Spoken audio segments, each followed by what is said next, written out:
Three chief ministers. Can we just show the election intelligence dashboard? Rajdeep, I must tell please tell you and all our viewers that we worked really hard on trying to get the election intelligence dashboard up and running. So basically it became so complex that we had to reprogram the whole machine out. It's fancy, it's going to rise from the ground, or at least I hope that it will. Rise, not like a phoenix, but just come out. It's a good time for it to come out. And what this will also do, once counting numbers start coming in, we'll be able to give you live voting trends. We'll give you analysis of how many seats are being won by what kind of margin. There it is, voila, it comes out. You know, this fancy hydraulics coming out, tech and production getting the act better with each passing election. So this is the Election Intelligence Dashboard 2.0. Let me, for example, show you, of course, we'll track the VIP seats, we'll track margins, we'll be able to show you in real time how many seats, for example, are swinging from one particular party to another, the critical swing seats. We'll show you strongholds, we'll show you a caste breakup, we'll be able to show you, for example, how many Yadav-dominated seats are going in which direction. We'll be able to show you how each party is doing in its stronghold. We'll also be able to do a live extrapolation of assembly trends into Lok Sabha seats. So once this starts, you'll see of the 80 seats in Uttar Pradesh, how many seats are going to which party if this data were to be extrapolated onto a Lok Sabha election. So there's lots of very, very fancy live election analytics. If election data fascinates you, if you like statistics, you like analytics, you like to see what's happening and understand not just the hawa and the mahal, but what's happening. For example, in a while, we'll be able to show you a live strike rate of the, can you see this nicely? Yes, you do, fantastic. So of the leads that are available in the trends that we have at that moment, what's the strike rate of different parties? To be able to get to the majority mark, which is 202, what is the strike rate required in the seats that are left?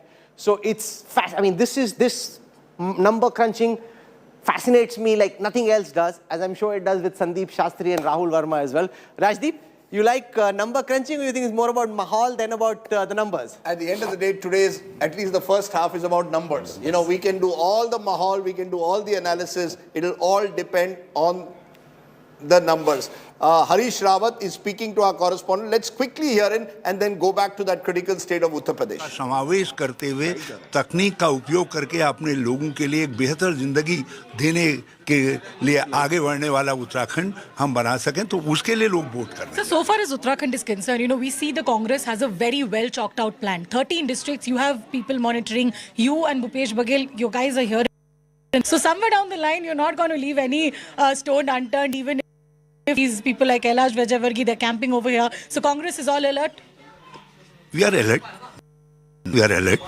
Or when the lot of poachers are here, they are roaming here around the Uttarakhand and talking in terms of that, so is in our country, who is on our contact, बड़ी निर्लज्जता की हद कर रहे हैं. तो ऐसे समय में जो है कांग्रेस को सतर्क रहने, हम सतर्क हैं, मगर हम सतर्क हैं because poachers are all around. Think of the ethical decline in our politics, that even before the election, people are being taken into resorts to protect them from poaching. But Corbett is over there, and there are lots of poachers about these tigers roaming in the jungles of Corbett as well. So that's right. That's right. There are poachers by the beach and there are poachers by the hills. Uttarakhand unites poaching both in in Goa. In Goa, the poachers are out in the sea. That's right. Fishing where they shouldn't be. Let's look at UP and how this election is likely to evolve from west to east. Remember, that's how this election started. In the west is where Akhilesh Yadav and the RLD of Jayant Chaudhary expected to do well.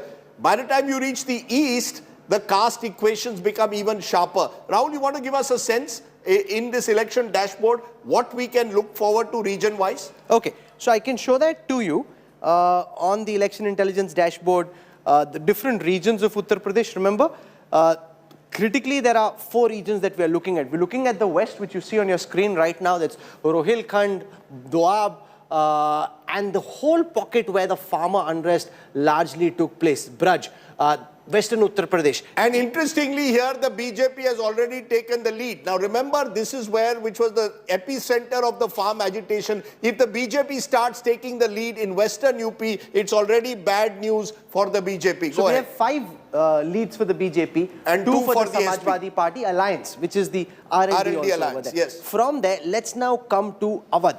Awadh is in central Uttar Pradesh, which is where Lucknow is, the most cultural part of the state, as it were, in the political capital. To here, we have 3 leads at this moment. 2 of those for the Samajwadi Party Alliance, 1 for the BJP. Let's come for a moment to Bundelkhand. Bundelkhand has 19 seats, the most impoverished part of Uttar Pradesh. The BJP, according to the exit polls, likely to do well over here. 1 lead currently, and that lead is in favor of the BJP. Let's come to Purvanchal. Purvanchal is where Yogi Adityanath comes from. It's also Prime Minister Modi's own Karam Bhumi. Here, the BJP currently has 6 leads. The SP has 5. The BSP has 1. The BJP hoping to do well in Eastern Uttar Pradesh, but as Sandeep Shastri will explain, because you've got the alliance with Rajbhar, the Samajwadi Party, which traditionally has been strong in Purvanchal, hopes to do well in the 6th and 7th phases to give the BJP a pushback. I would agree with you, Rahulji, but I would still say this is postal ballot, so let's wait and see how the trend goes. And I think the trend, Rahul, in the other states is also interesting. Punjab, the AAP taking a lead in 4 seats. In Uttarakhand, the Congress taking a lead in 5 seats.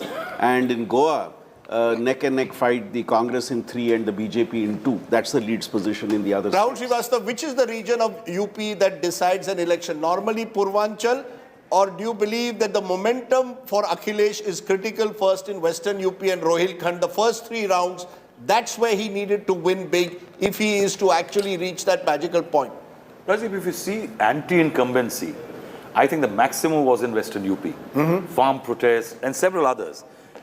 I think Western UP decided last time around also how the BJP did. It's the region where the BJP did the best. And I think that polarization element of Western UP, that if the BJP, despite the unrest, farm protests, others, is still doing well, means that the polarization is still in play, though at the subterranean level, means it could get replicated across the state.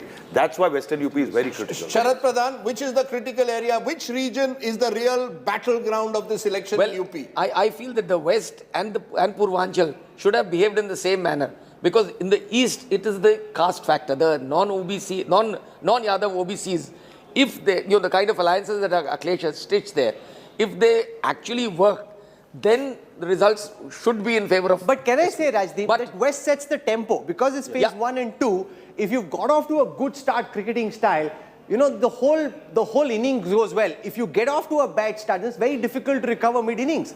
It is, but let's be clear. The BJP swept Western UP in 2014, did remarkably well in 2017. You see, BJP in UP, and these numbers will show it, they were on Mount Everest at the end of 2017. The only way they could go was below. So they had to cut there. What was the BJP strategy? Let's cut our losses in Western UP because we've now got a larger alliance pitted against us where Jayant Chaudhary and Akhilesh have come together, and build on our traditional strength in Awadh, hold on to that, and ensure that again in Eastern UP we can get our social engineering caste arithmetic right. So the BJP has a plan. Not just that. I think it's also in Western UP, the caste management is very critical. The Jats may be half against you, the Muslim may be polarizing, but the BJP tried to bring together those non-Yadav OBCs, non-Jata SCs together.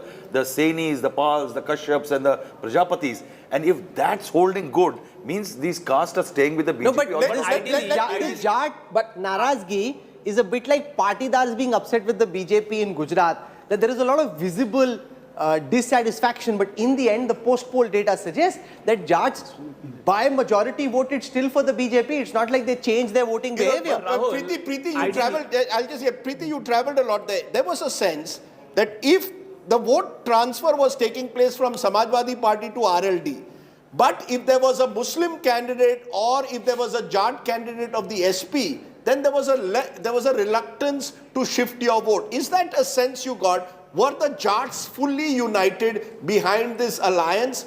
And that Was that across Western UP or only in pockets of Western UP? Well, Rajdeep, hark back to the fault lines that were created after the Muzaffarnagar riots. There was before that, the Jats would en masse would vote the RLD. They would go with the hand pump simple. Now, the fissures that were created during the Muzaffarnagar riots, this alliance thought that, okay, there's been 8 years have gone, that anger has quelled, and the Jat is going to rise above and vote with the identity of a Kisan, because it's come right at the back of the farm protest. Lakhimpur Khedi had happened. So they were hoping to build the alliance on that ground. Right. Now, when you went into certain pockets, which are Jat-dominated pockets, they haven't forgotten what happened in 20, and that is in the Muzaffarnagar riots, and this was what was exploited by the BJP as well. If you see the kind of sabhas, that the BJP leaders held there, the constant reminder was always the Muzaffarnagar riots. So yes, many areas, what I heard was that hand pump पे दाब देंगे पर सप्पा को कैसे दें हमको मुजफ्फरनगर के दंगे याद हैं. So let's just show was still there. Yes. Two factors. Again, going back to UP, Western UP trends clearly see the BJP ahead of the Samajwadi Party. But I think we are missing out an important parallel trend. In Punjab, the AAP is leading in 10 seats as against 6 and 2 for the BJP. We can show that. In Malwa, we can break it down by region. 69 seats in Malwa, which is where Bhagwant Mann comes from. It's also where the AAP did well in 2017, while they did badly in Maja and in Doab. In Malwa, of the leads that we have currently, we have 8 leads. The AAP leading in 6, Congress leading in 2. This is the pocket. Remember, the exit poll predicts 63 out of 69 victories for the AAP in Malwa. Let's now come to Maja. Maja is in North Punjab. Maja is also where Amritsar is, where that big battle between Majithia and Navjot Singh Sidhu is being fought. In the 25 seats of Maja, we have leads currently for 10. In these 10 seats, the Congress currently leading on 3, the Aam Aadmi Party leading on 3, the Akalis. This is also the Panthik stronghold of religious politics in Punjab. The Akalis leading on 3, the BJP on 1. Let's now come to Doab.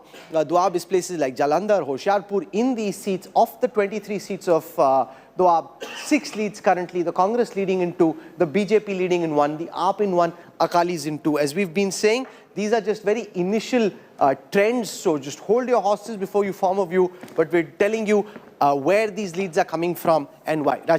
Very interestingly, when you look around at the moment, clearly the BJP has taken a clear lead in Uttar Pradesh at the very outset. You're sensing once the BJP is able to strike in Western UP, that momentum may well have then gone into Central and Eastern UP. So we'll have to see, but for now, the BJP has much to look forward to from these early results and trends that are coming in Uttar Pradesh at the moment. When you look at Goa, 9 to the BJP, 6 to the Congress. And remember, this will, of course, go down right to the wire. Uttarakhand, clearly the BJP is behind. The Congress's best news at the moment is coming from Uttarakhand, where it is giving a sense that it is battling the BJP there. Some element of anti-incumbency there in that state. Rahul Verma, anything about these early trends that is surprising or anything that perhaps goes against the exit polls? Too early. We are only at 8:20, exactly. Only in postal ballots. So it would be unfair to pose that. But could anything change in your view? Is there a sense that particularly Uttar Pradesh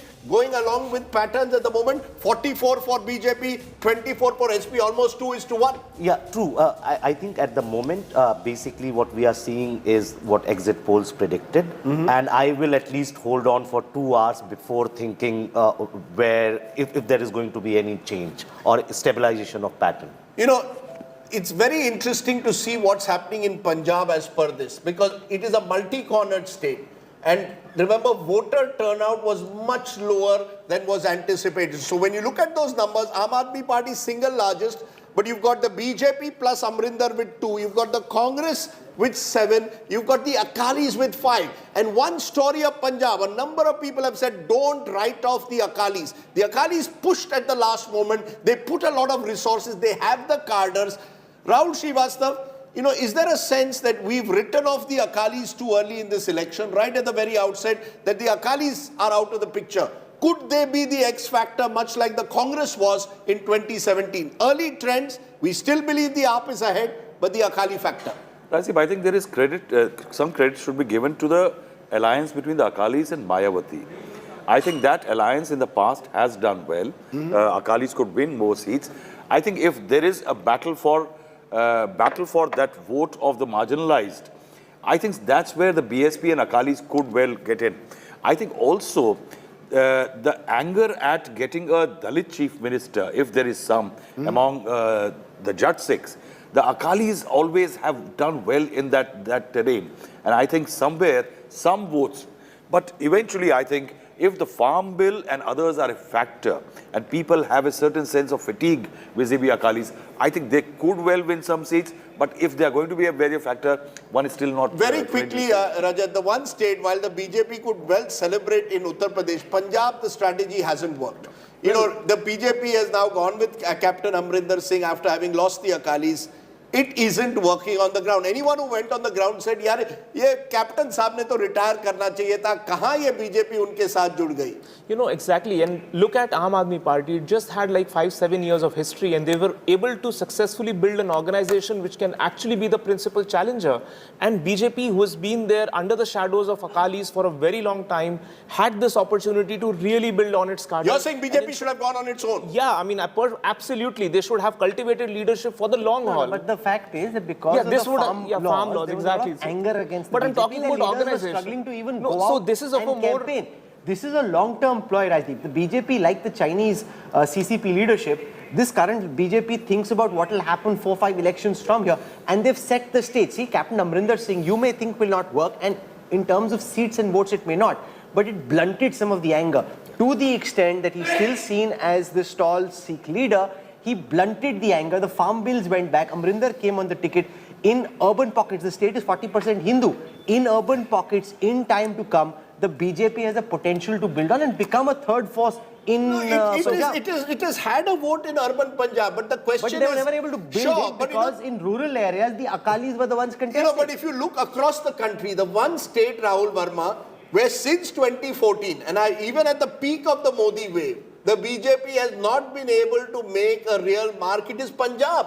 There is something about Punjab which resists the BJP. Even at the peak, one, because of the possible anger against the Akalis when the BJP was in a tie-up with them, and now because Captain Amrinder Singh is simply seen as a symbol of the anti-incumbency of the last 5 years. True. I think what Rajat was also trying to say, that BJP should have started the process of going alone much before. Not in this election, but perhaps in 2014 or 17. 17 was a time when they could have basically ducked Akalis and contested on own, and by this time perhaps they would have an organization. But politics, there are lots of compulsions. You you can't do what you want to do. No, I'll add one very important thing. What BJP thought was that it's one state which has been through a lot of insurgency in the past.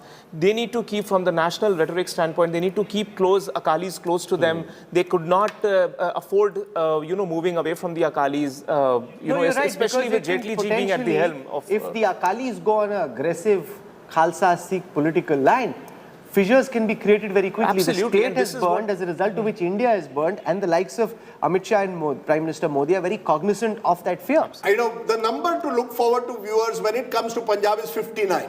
That is the magic number. I can tell you, a bureaucrat in Punjab told me, Aam Aadmi Party, एक seat भी कम हो 59 से, आप देखना क्या खेल होगा. So the attempt to stop Mr. Kejriwal in Punjab will be anything below 59. So Mr. Kejriwal has, or the Aam Aadmi Party has to be 59 plus, as most exit polls. 64 plus. 64 plus, because the Aam Aadmi Party is fearing, and it's a very present fear, that if it comes anything less than 64, there's going to be issues which would be created for the party. Preeti, but the fact is, if you're 59, I can go to the governor, he has to call me. Then what happens? Rajdeep, look at what happened in Chandigarh. That's right, but that is post. But Single largest party will be called. Immediately, the moment I cross 59, I am in pole position. The BJP at the moment has crossed the 50 mark, half century in Uttar Pradesh, India's biggest state at the moment. It is advantage BJP there. In Goa, the BJP has a slight edge. The only state at the moment where the Congress seems to be building is Uttarakhand. Harish Rawat has been praying at every temple from Kedarnath to Rudrapur. It appears at the moment, and this is very early, maybe God is telling Harish ji, bane rahiye. We will have to see how that plays out. But I think the fascinating aspect is, as the Samajwadi Party picks to 42, what is becoming clear, to my mind, and having tracked Uttar Pradesh for 30 years, this Sharad Pradhan is possibly the first bipolar election that Uttar Pradesh has had in almost 4 decades. Absolutely. You know, earlier you had the Congress and then there was no one. Now you've got 0-1 to Mayawati, the mighty Mayawati. 2007, Sarvajan Samaj got a majority. Today down to 1 so far. The Congress 0 not opened its account. It seems either I vote for BJP or I vote for Sapa. You know, Mayawati had made herself, or she had almost given a walkover right in the beginning when people were raising questions as to why. Why do you think? Very quickly. I think very, very simple. She was, I believe that there is reason to believe that she was under intimidation because of CBI and ED. You know, when you have lots of wealth, you have to be scared of CBI and ED. No, I can tell you there are people with lots of wealth who are not scared of CBI and ED. But the difference But Rahul is Srivastava, it's not just Mayawati, that. what's happened? She's lost the hunger to fight, right? Has she? I'll tell you something very interesting. She gave it up.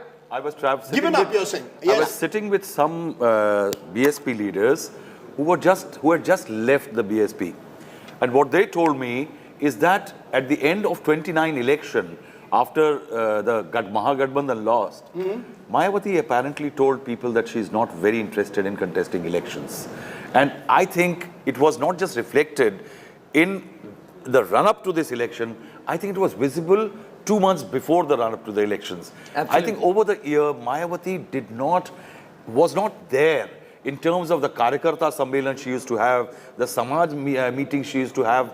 She galvanized somebody like S.C. Mishra for the Brahmin vote and various Sammelans much later. There were Kashyap Samaj Sammelans. Why? I think she has lost the hunger for election. She has lost the hunger for election. The appetite I for think election. Mayawati... Yes, on quickly. UP. While the BJP is leading in 56 seats, let's also remember it's actually down by 17 in terms of lead. That among all the seats where And you have remember, leads, it starts from 315, so it can even afford to lose 100 seats and still be in power. in the But yes, Samajwadi Party's case, they are leading in 40, which is up by 23 compared to last time. And it's interesting to see BSP and the Congress. There are nearly 6 seats where they were leading last time, where they are trailing. you know, just Rahul, I just want to understand from you, a bipolar race, does that make it easier for the BJP or more difficult when there are only 2 contenders and the other opposition is It eliminated? depends on the context. In current UP context, it makes it easier for the BJP. Because And let I'm me- starting from a higher base. Yes. So first point, why is Mayawati, even if Mayawati had done all the things, she would not have been able to cross 50 seats. And the reason is bipolarity. When bipolarity develops, people are not looking third and fourth option. And why is bipolarity developing? In any state where you have significant Muslim population and BJP present, you are going to see bipolarity now. You saw in Bengal, you saw in Bihar, you are seeing in UP. It's basically a process of Very, very consolidation. interesting observation there. I just want to look at those Punjab numbers, Rahul. It's your home state. Congress 12, BJP 2, AAP 20, Akali Dal 5. What does that mean? 12 plus 2 plus 5 is 19 playing 20. So the AAP is bigger than all the potential rivals. And remember, the Shiromani Akali Dal, interestingly, there is in alliance with the BSP. So the Bahujan Samaj Party is in alliance in Punjab, getting wiped out in UP, but could become a player in Punjab if it's a hung assembly. And look out for what's happening in Malwa. 8 leads currently, 6 to the AAP, 2 to the Congress. In the area of Maja, we've got currently leads where the AAP is leading currently on 13, the Congress on 8, the Akalis on 3. In Doab, we've got leads currently for 8, the Congress leading on 4 of those, the Akalis on 2, BJP on 1. From Punjab, I want to come across to Uttar Pradesh. And if you look at Uttar Pradesh, we'll try and break down for our viewers where these leads are really coming from. So in Uttar Pradesh, we'll try and give you a sense of where these leads are coming from. Should we look at phases? What we can also do is look at how many of the phases are going in which direction. We have 21 leads from the first phase so far. Out of these, the BJP is leading on 15, the SP on 6. In phase 2, we have at this moment 21 leads. The BJP leading on 10 of those, the SP on 10, the BSP on 1. In phase 3, at this moment, we have 17 leads. Out of those, 8 for the BJP, 9 for the BJP, 8 for the SP. In phase 4, we have 5 leads. So it's not equally it's not equally divided. More leads in the initial phases, but in phase 4 we have 5 leads, 4 for the BJP, 1 for the SP. In phase 5, just at this moment, 18 leads, 9 for the BJP, 8 for the Samajwadi Party. In phase 6, which is as you start coming towards the eastern part of the state, we have 14 leads in phase 7, 7 of those for the BJP, 7 of those for the Samajwadi Party. So the overall big picture, 65 for the BJP, 48 for the Samajwadi Party. It's relatively close as far as the region-wise breakup is concerned. The BJP at this moment not running away with the election like they would have hoped for. Let's just go across to Goa and show you what's happening in Goa. The big picture in Goa is that if you look at the alliance-wise breakup, we have 35 leads out of 40, 16 of those for the BJP, 15 for the Congress alliance. The Trinamool MGP is at 4. AAP, and I think Kejriwal also knew it, not doing very well in Goa just at this moment. From Goa, can I go across to Uttarakhand and show you what's happening in Uttarakhand? In the hill state of Uttarakhand, we'll try and break this down as per regions for our viewers. In Uttarakhand, we'll show you the big picture first. In Uttarakhand, the leads that we have at this moment are on your screen right now. 23 out of 70 leads, 10 for the BJP, 13 for the Congress. The Congress up 9 from last time, the BJP down 8 from the previous election. AAP under Colonel Kotyal not doing well in Uttarakhand. From there, I want to show you what's happening in the regions of Uttarakhand, because it's largely divided into Garhwal and Kumaon, hills and plains. In Garhwal, 16 leads so far, 10 to the Congress, 6 to the BJP.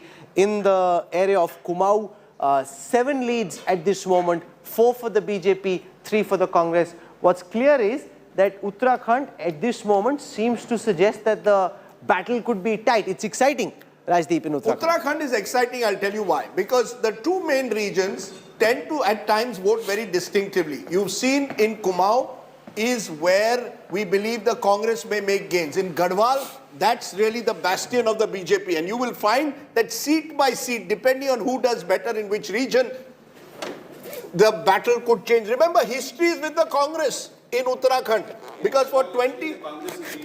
That's right. If the Congress starts winning in Garhwal, that gives the Congress a clear chance in Uttarakhand. Because traditionally, the Congress tends to do better in Kumaon than it does in Garhwal. It got swept away last time. But remember, no government has repeated itself in the 20 years of Uttarakhand's history. The BJP changed 3 chief ministers, and that, in a sense, also was a reflection of the fact that they knew they were in trouble. But our poll has, remember, given the BJP the edge in Uttarakhand. The woman voter is important, and this could go till the very end.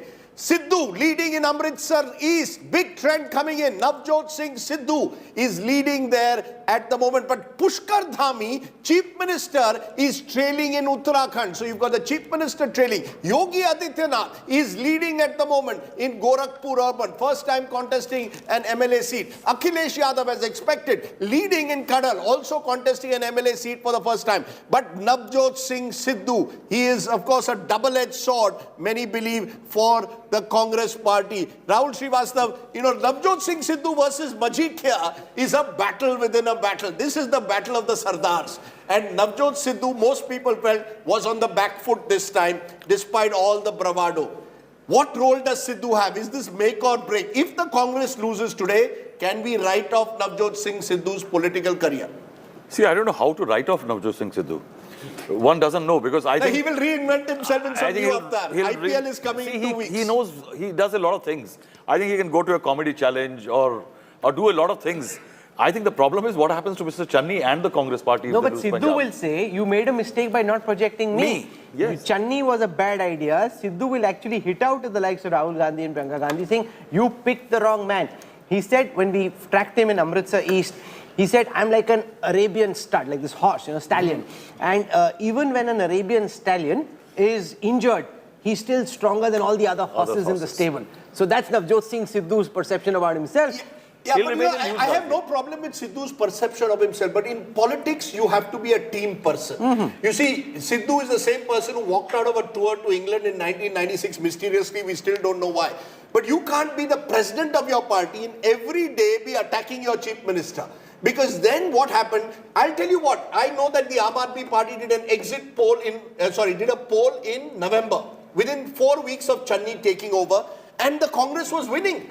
And then what happens, Sidhu starts taking on Channi, sand mafia allegations come out, and suddenly Channi no longer has the sort of image of being a change maker, but becomes yaar ye bhi unhi ki tarah hai. So Sidhu, if Congress loses, Sidhu will have a role to play, because you can't be party president and attack your chief minister. That's unacceptable. According to the post-poll